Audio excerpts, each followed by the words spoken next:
All right. So thank you all for being here bright and early on a Saturday morning. My name is Grace Liu, and as Linda said, I am a licensed clinical social worker. Right now, I'm working as a therapist for Rossmore. You may have heard of it. How many people here in this room right now are Rossmore residents? Oh my, okay. Well, you can come talk to me at Rossmore Counseling Services if you ever have the need. Otherwise, I do have a private practice where I do therapy and caregiver counseling. I also run a private caregiver support group, and I have flyers out at the front table. So before joining Rossmore earlier this year, I worked for 10 years as the site director for the Alzheimer's Association. And what prompted me to enter the field of aging was my own personal experience with caregiving. I have been and am currently a family caregiver. I cared for my grandmother in the 1990s, and then for my sweetie, who got a form of dementia called Lewy body that strikes people a little bit younger in the 40s and 50s. And now I am a caregiver for my aunt and my mom, who fortunately both live together in the same assisted living facility. So I'm sort of a caregiver from afar. All right. So today I'm going to talk about the difference between normal memory loss, what is something called mild cognitive impairment, and dementia, and what those different dementias are, and how we can reduce our risk of getting MCI or dementia. So let's start off with what is normal aging and what is considered normal memory loss. So when I do presentations, people come up to me and say, oh my gosh, I don't remember where I put my cell phone, where I put my keys. I think I'm getting dementia. I'm happy to say that that's not necessarily the case. It's a matter of degree. So as we age, our brain does get a little slower and a little more frail, just like our bodies. And it makes sense, right? Our brain is part of our body. So it makes sense that it slows down a little, just like the rest of our body. And so what is normal aging is, occasionally misplacing an item, but being able to find it again. You can retrace your steps, right? So this morning, I ran out of the house without my cell phone, and I said, oh gosh, where did I put it? And I remembered where I kept it charging last night. Someone with MCI or dementia might not be able to do that. We may miss an occasional bill. We have busy lives, and sometimes that phone bill or electric bill falls to the bottom of the pile on our desk and we forget. That's normal. However, if we are consistently missing bills, that could be a problem. Sometimes when I worked with some adult children, the first sign that they had that something was going on with mom and dad is when PG&E was about to turn off the electricity, right? When we're retired, if we're on, let's say, a 2-week vacation, we may not necessarily need to know what day it is, so we don't necessarily track it. But if someone were to ask us, we could figure it out. And not being able to, confusing the date or the year is problematic. Forgetting which word to use and then remembering it later. As I said, our brain slows down a little, and that power of recall becomes just a little slower. And especially if we're at a social gathering and it's full of distractions, and I myself am terrible at this, will say, hi, I'm Grace, and what's your name? You tell me your name, and I will forget it within the next 10 minutes, I assure you. I am terrible at that. Oh, and then losing things from time to time, and then again, being able to find them. Well, I already covered that. And I'm going to go back to the first point, making a bad decision once in a while. There's so many scammers out there, so many telemarketers, that it can be normal for someone to fall prey to a scheme, right? And we know that seniors are the prime targets. And so if you are the victim of scam, it doesn't necessarily mean that you have Alzheimer's or dementia. However, if you're consistently making bad decisions, like consistently overspending or buying the same item over and over, or falling prey to numerous schemes, or that could be problematic. Mild cognitive impairment. What is that? So I don't have enough time to go through the 10 warning signs of cognitive impairment this morning. That's a whole lecture into itself. But suffice it to say that when we have problems remembering appointments, dates, people, when we're disoriented, confused, if we may be getting into a little more fender benders on the road or falls, these are all warning signs. If someone is withdrawing from social activities, or if their personality is changing, maybe they used to be very outgoing and now they're self-isolating and withdrawing, or vice versa. If my aunt was very reserved, didn't really interact with a lot of people. Now in the dining room, she's like, "Hi, how are you?" And she's like, wants to hug everyone. And I'm like, oh my gosh. But so that sort of personality change. Now, if you notice any of those types of changes in yourself or a family member, you might want to get the person assessed. What you would want to do is go to the primary care doctor and ask for a referral to a neurologist or a geriatrician or geropsychologist. Now, MCI is diagnosed when the person is given a battery of tests, and we're not just talking about that 30-question test that you get at the primary care doctors, where you're asked to remember 3 words, or name animals and all the animals you can in a minute. It's more extensive than that test. So when you go to a neurologist, an assessment takes anywhere from about 3 to 4 hours. Okay, now that is a thorough assessment. And now MCI is diagnosed when the person doesn't score that well on the test, but those deficits aren't affecting their daily life yet. They don't need support from another person yet. If the diagnosis is mild cognitive impairment, that does increase your risk of getting dementia. About 50% of the people who are diagnosed with MCI will progress onto dementia, and the other half kind of stays on a plateau. And no one really knows why at this point. There may be some lifestyle factors might be involved, but that is a topic of research. So, what is dementia? Dementia and terms like Alzheimer's are often used interchangeably, but they're actually not the same thing.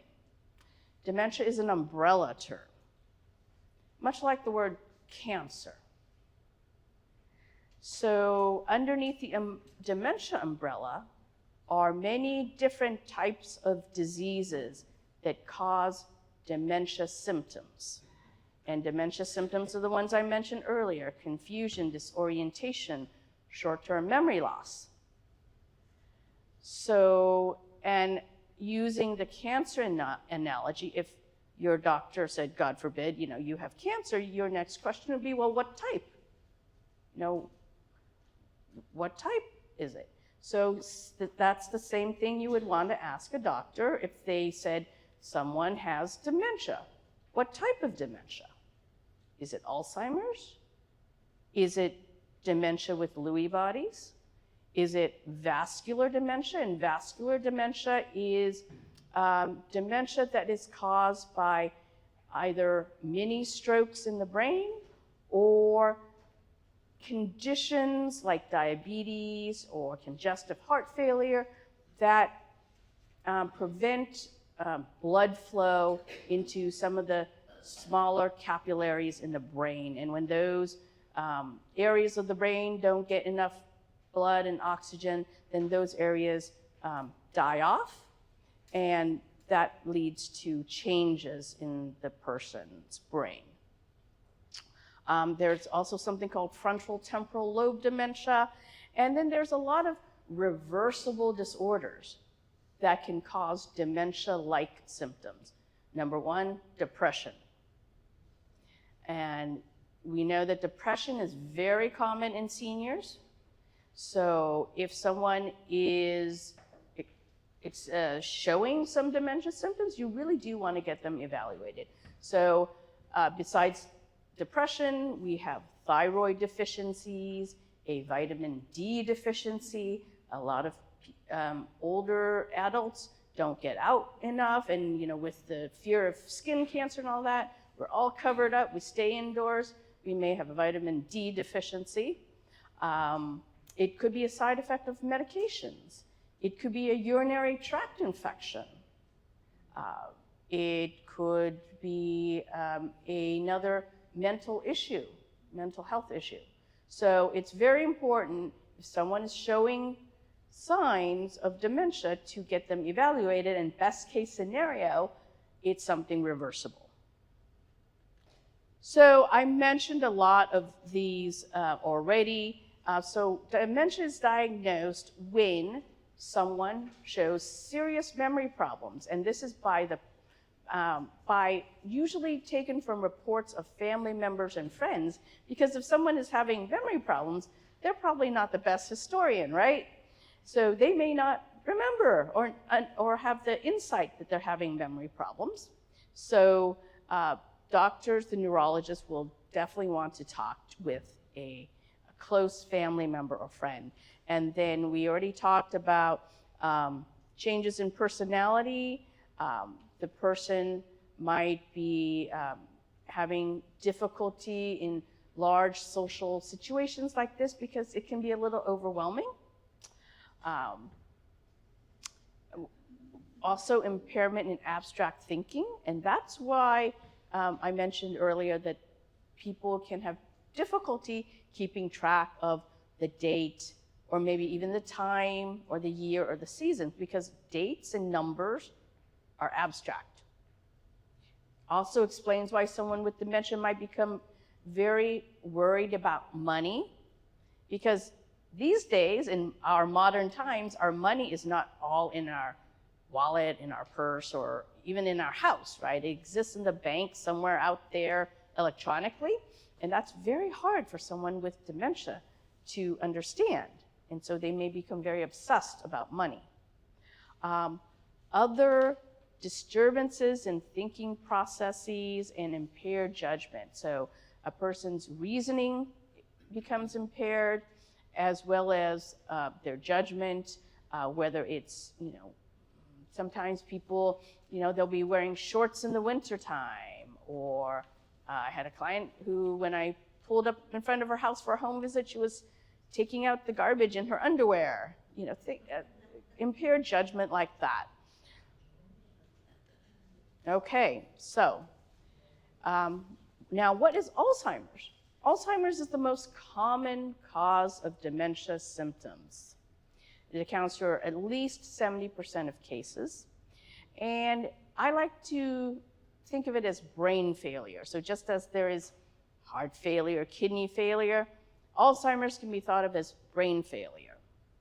Unfortunately, it's progressive, and it affects over 5.6 Americans at this point in time. It is, unfortunately, there is no cure.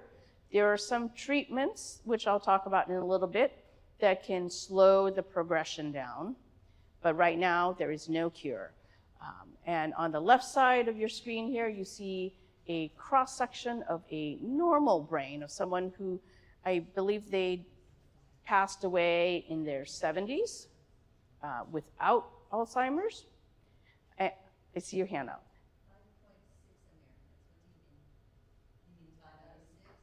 No, 5.6 million Americans. Yeah.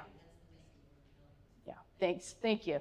And then on the right side of your screen is a cross-section of someone who died at approximately the same age with advanced Alzheimer's. And you can see that it's actually a brain disease. There's something organically happening in the brains of people with Alzheimer's.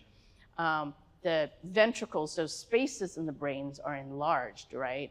And it's, I made both slides the same size, but if you were to compare those two brains in real life, the Alzheimer's brain would be a third of the size of the normal brain.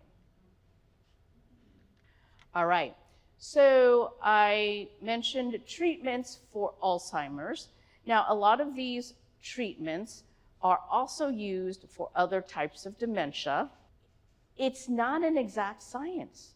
Doctors and neurologists are still kind of doing this with a bit of trial and error because everyone with dementia is different, and dementia affects every person differently. So there's no kind of standard one-size-fits-all treatment at this point. It is, and a lot of caregivers express a lot of frustration with this, right? They're like, I don't think my doctor knows what they're doing, you know, this medication doesn't work and they're just trying the next one. And that, unfortunately, is the standard operating procedure. However, there are certain medications that have been approved by the FDA to treat the symptoms of Alzheimer's. Now, the medications in that first bullet point, Aricept, Exelon, Razodine, and Namenda, have been around since the 1990s. So it's been a very long time. So they have proven to work in some people some of the time. And this is, again, why it's trial and error. Some people can't tolerate these drugs because of usually gastrointestinal side effects. Sometimes there is no effect, or sometimes it may make the symptoms worse. But so you kind of have to just try them. Aricept and Exelon and Razodine enhance a certain neurochemical transmitter in the brain that lets our brain cells talk to each other. And when our brain cells talk to each other, they create thoughts, memories, and emotions. And so it just it enhances communication between our brain cells, but eventually, as the disease progresses, there aren't enough brain cells to help. So Namenda works like as a surge protector for the brain. And so if someone is having agitation, some mood swings, many neurologists prescribe that to kind of even the person out. This one, Rexulti, was recently approved in May of this year to treat agitation in people with Alzheimer's. It was originally developed for something else, and I can't remember what it is. Maybe it was epilepsy. But they did a study, and it was found to reduce agitation in people with Alzheimer's. So now the medications in the second bullet point, these are newer medications. Aduhelm was approved in December 2022. You may have heard a lot about it in the news. It was a little controversial. People weren't sure it worked. The approval process was fraught. So it's not available. In fact, it's not readily available. Medicare was reluctant to cover it. So there's that. And then Leqembi was approved in June or July of this year. And it is actually, so Aduhelm and Leqembi actually are shown to slow the progression of the disease by removing the beta amyloid plaque. And that's the plaque that builds up in the brains of people with Alzheimer's, and this plaque suffocates brain cells. So these two drugs actually remove the beta amyloid and can improve a person's functioning by something like 30%, which means maybe 6 months back to the person's baseline. Not a lot. It's not a dramatic, disease-altering treatment, but it can give the person more time to spend time with family, to plan, to check off a bucket list. Now, these drugs haven't been on the market long enough to know what the long-term effect is. It may slow the progression for longer. We don't know.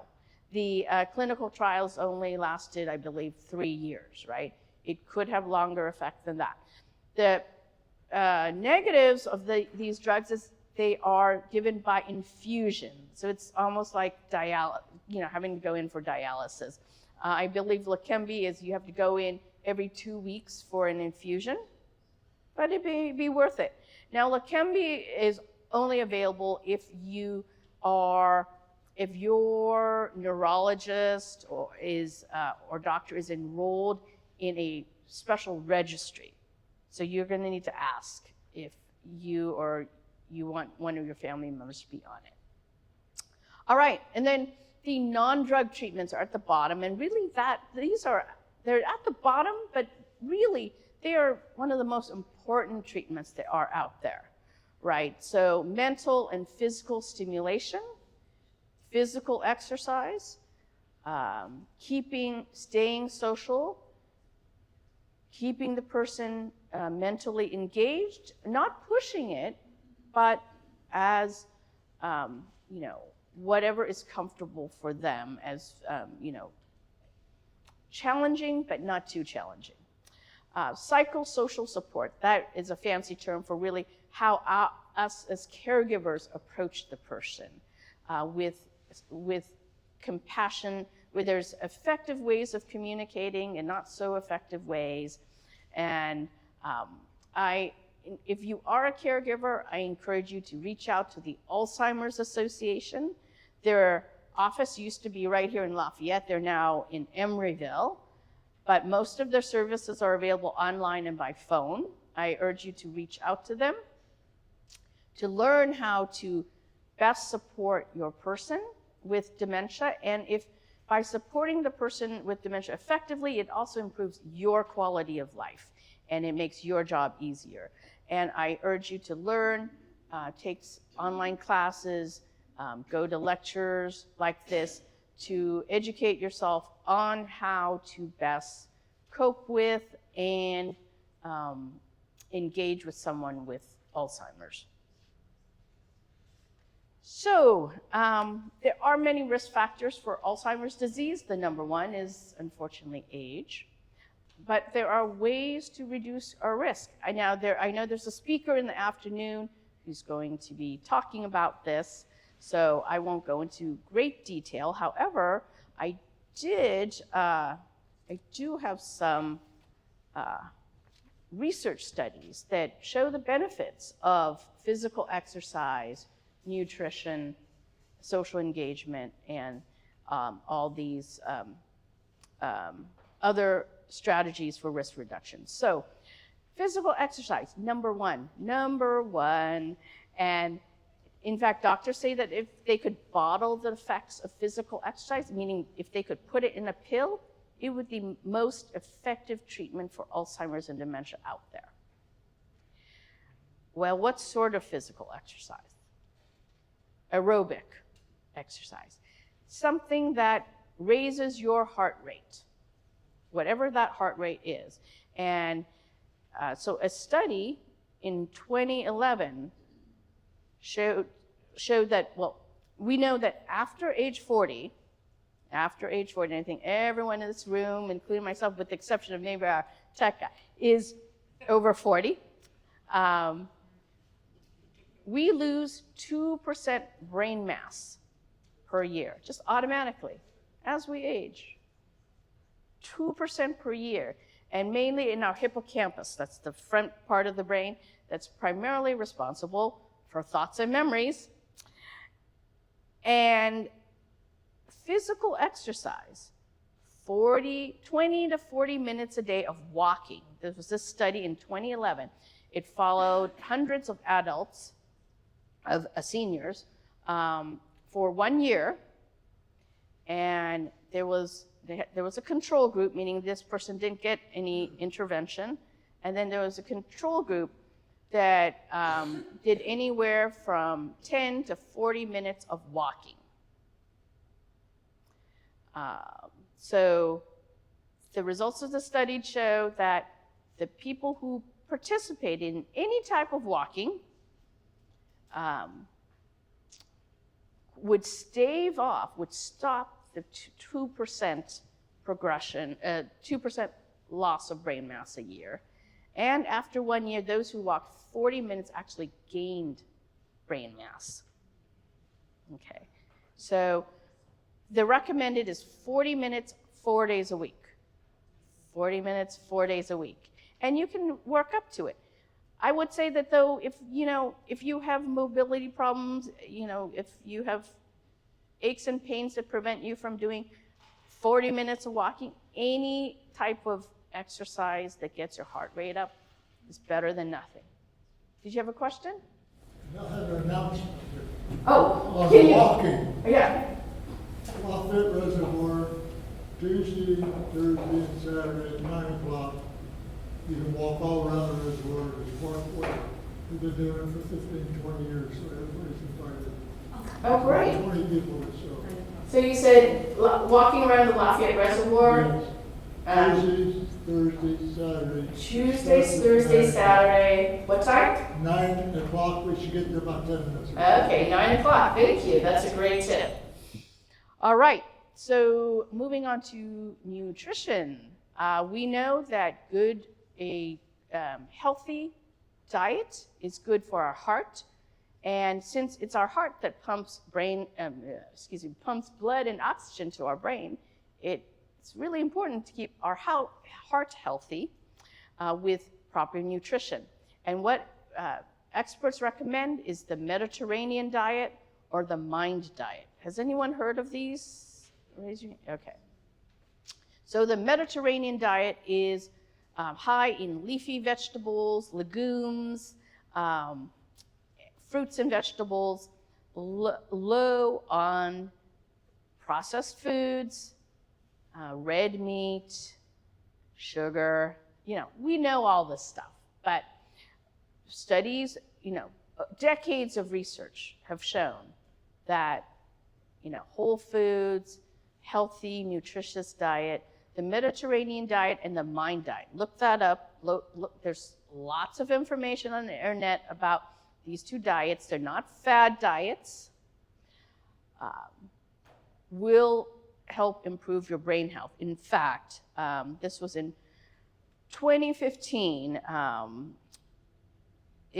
Some university researchers followed a little over 900 seniors in Chicago, and they put them on the MIND diet for 4 years, and the people that of those 900 some people, 144 developed Alzheimer's at the end of 4 years.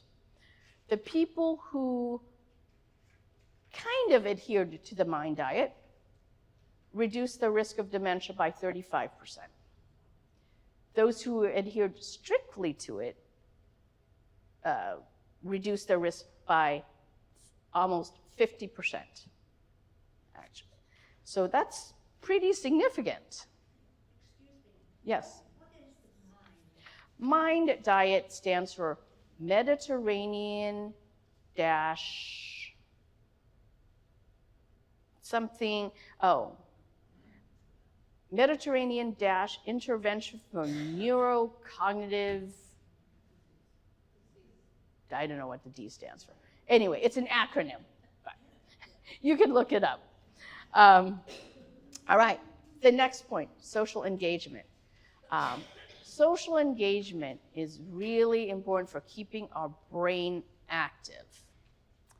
And so attending lectures like this, going to church, volunteering, Linda mentioned that earlier, very important.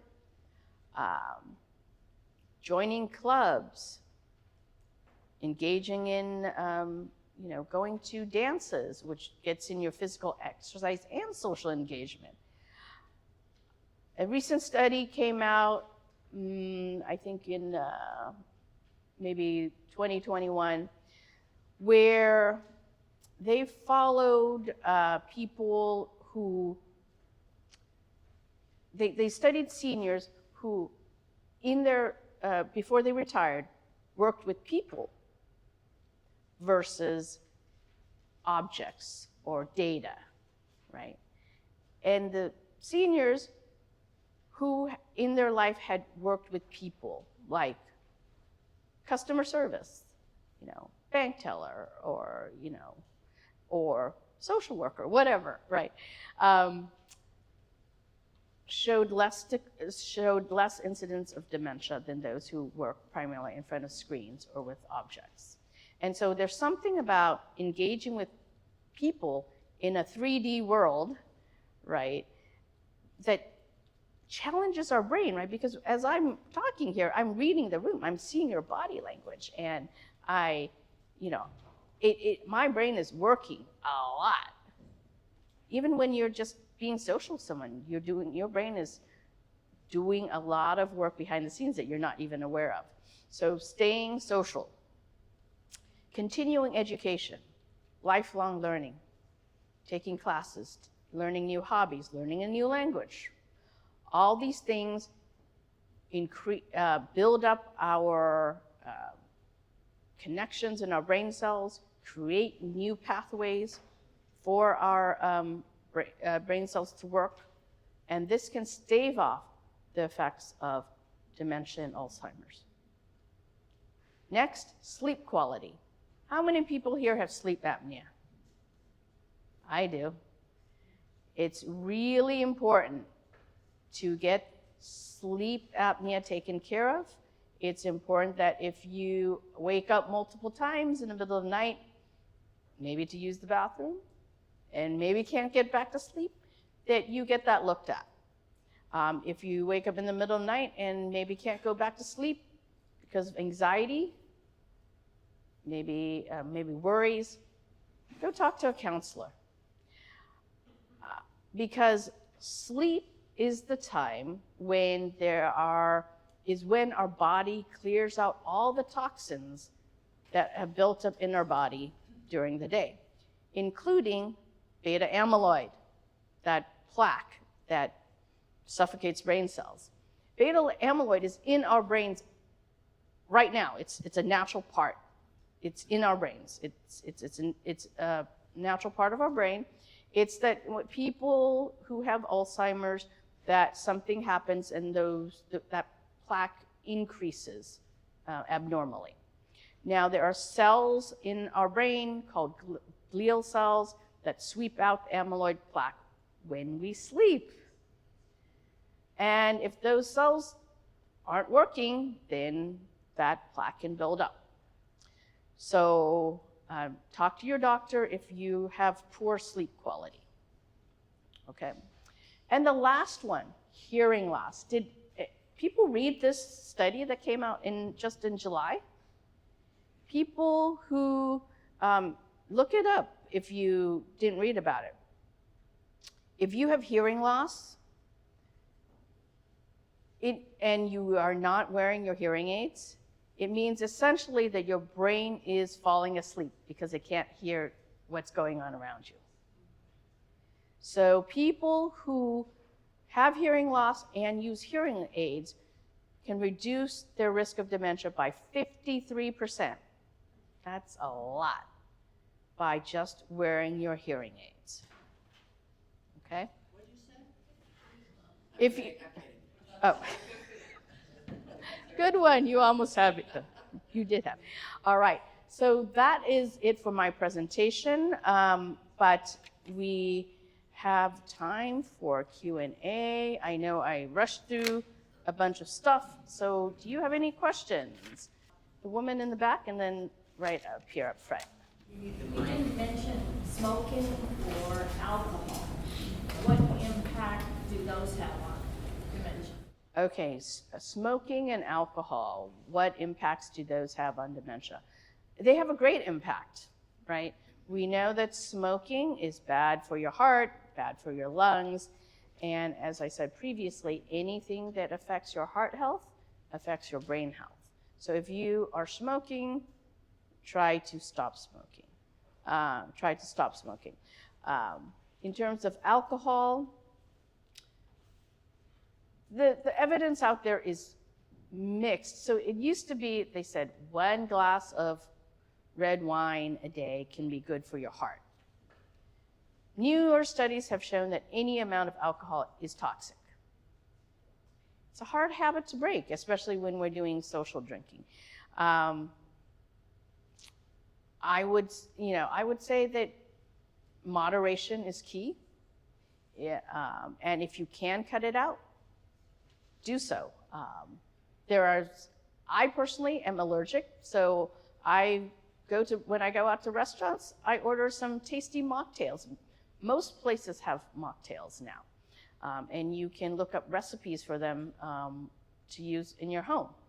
There's non-alcoholic wine, non-alcoholic beer. Now, for heavy drinkers, for like lifelong drinkers, there's actually a form of dementia that's alcohol related. It's called Korsakoff syndrome.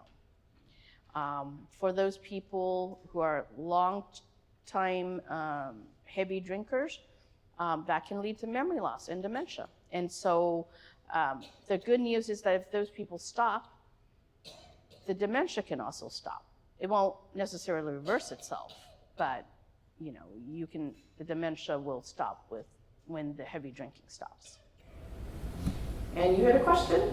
Yes, can you share your research sheet with us?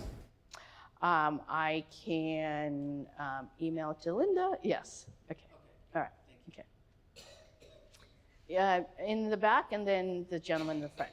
Yeah, I was wondering if you knew of any local support groups where you could go with someone that had dementia. I tried the dementia through the Alzheimer's Association, and it seemed like so much was online, or for folks that were really, really high functioning, and then they were very closed because it was a very small number of people.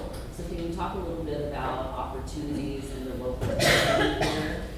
Yeah. Oh, Grace, I just want to say we're here from Lafayette-Orinda Adult Respite Center. Oh, great. Okay. All right. Okay. So, Lafayette-Orinda Adult Respite Center. Do you have a support group? Yes.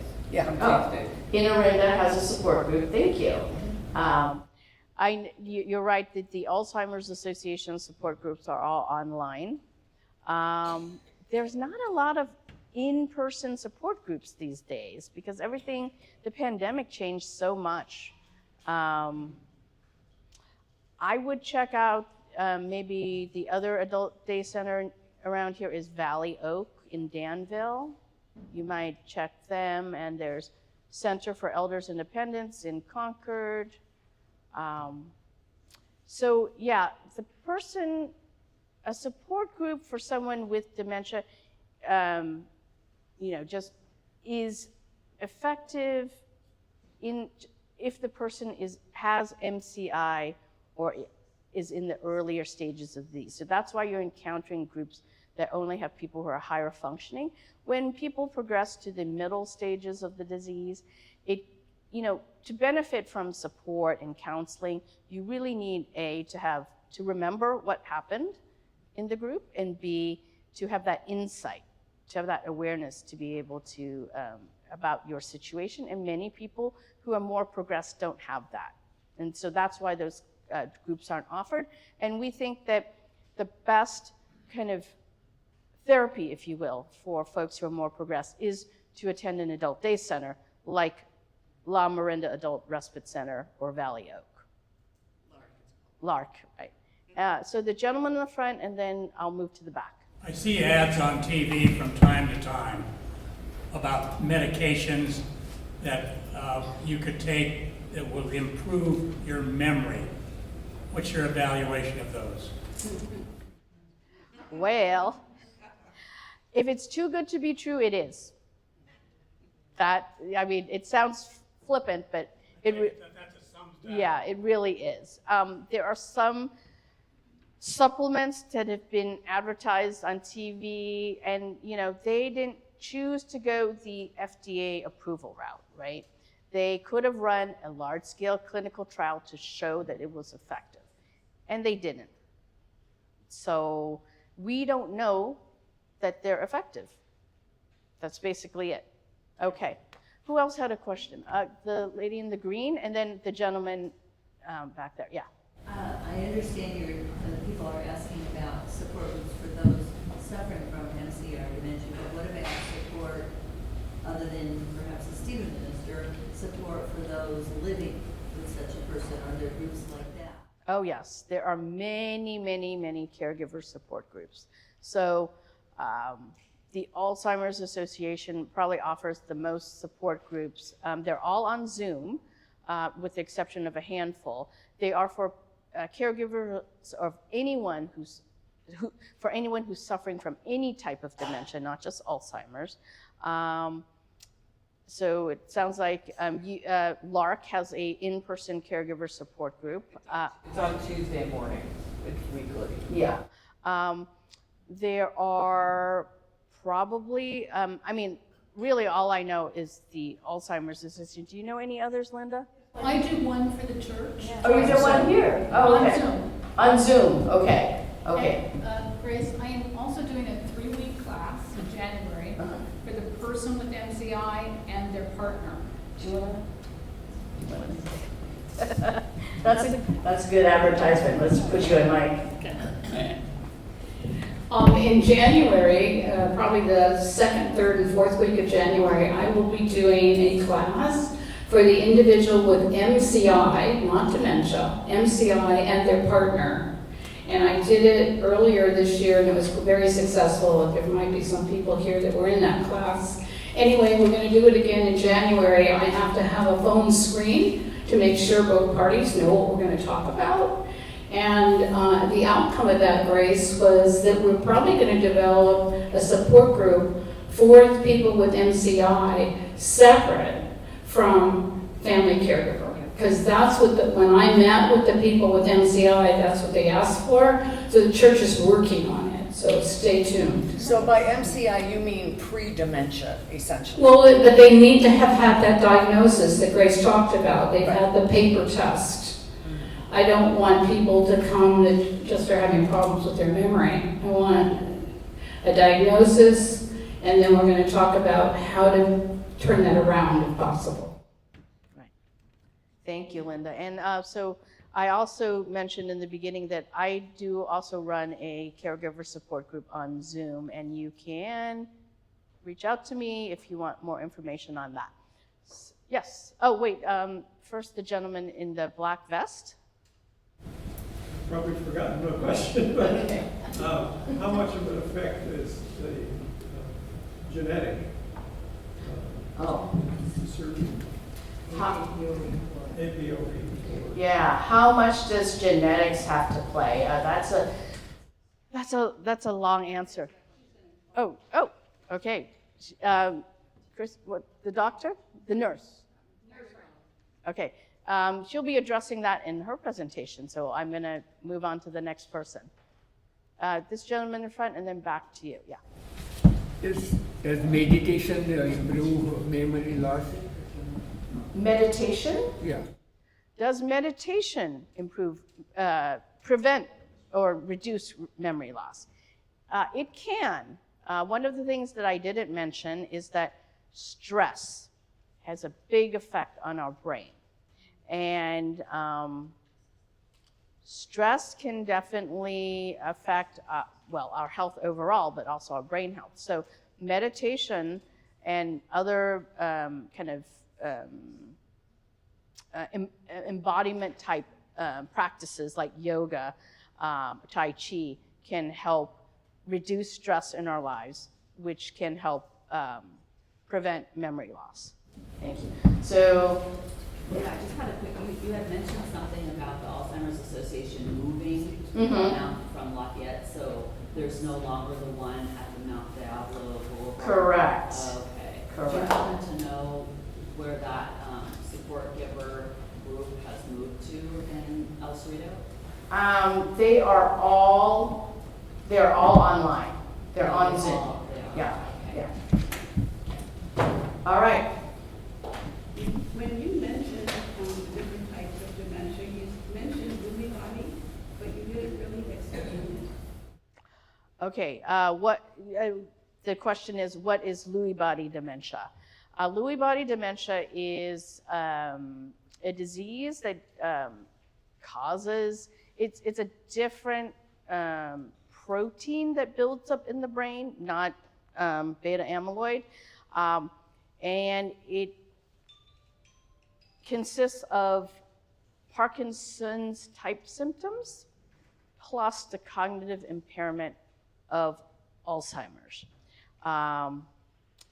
As I said, it strikes people, it can strike people younger in their 40s, 50s.